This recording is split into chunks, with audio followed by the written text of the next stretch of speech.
Today, we're going to explore a really short but, wow, incredibly deep idea from a piece called Dharma's Laughter. It's an idea that makes you question the labels we slap on everything in our world. And it all starts with just one simple, powerful observation. Okay, let's just dive right in with the main idea, right up front. The source hits us with this super intriguing kind of philosophical statement. Dharma laughs at labels. What on earth does that mean? Who or what is Dharma, and what's so funny about labels anyway? Well, that is exactly what we are going to unpack. To really get the punchline here, you first have to understand the setup. So let's start by looking at the world the way we usually see it. A world that's all neatly organized by simple, familiar labels. You know, as people, we just love to categorize things. It helps us make sense of a really complex reality.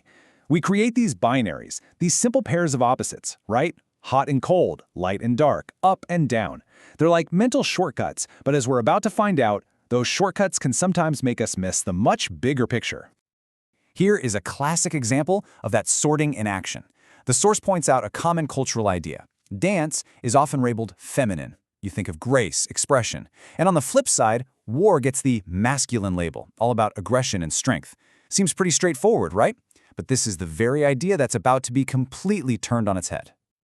Okay, so we have our neat little boxes, but here is where things get really fascinating. Let's move on and watch as this tidy world of labels just starts to fall apart when you look a little bit closer. The source asks this really powerful question.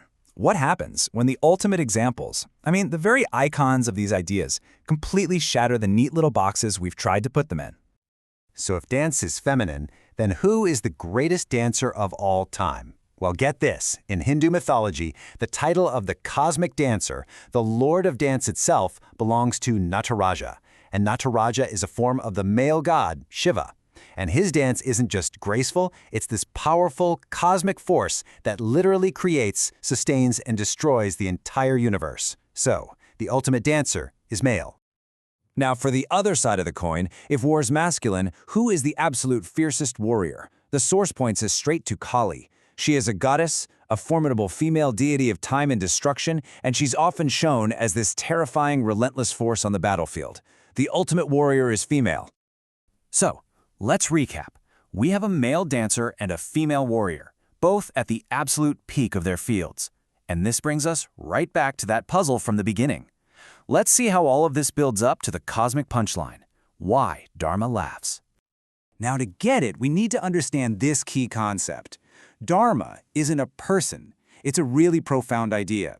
It represents cosmic law, the underlying truth of existence, the very fabric of reality itself. You can think of it as the ultimate objective perspective on, well, everything.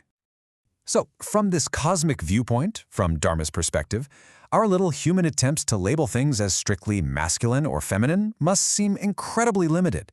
Reality, the ultimate truth, it just doesn't operate in these simple boxes. The universe is way more complex, more fluid, and more interconnected than our labels could ever capture. And here it is, the full statement from our source, bringing it all together so perfectly. It lays out the premise, it presents the contradiction, and then it delivers the brilliant conclusion. They call dance feminine, war masculine.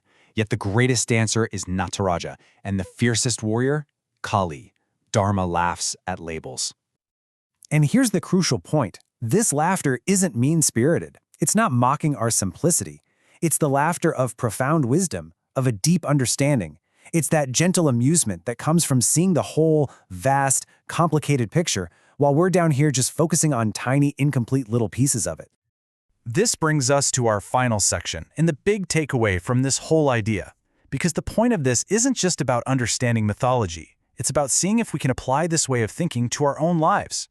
And so, the final question is really for you. Take a look at your own world, your own beliefs. What labels do you use that might seem a little bit silly from a wider perspective? What simple categories might be holding you back from seeing a deeper, more complete truth? That's definitely something to think about.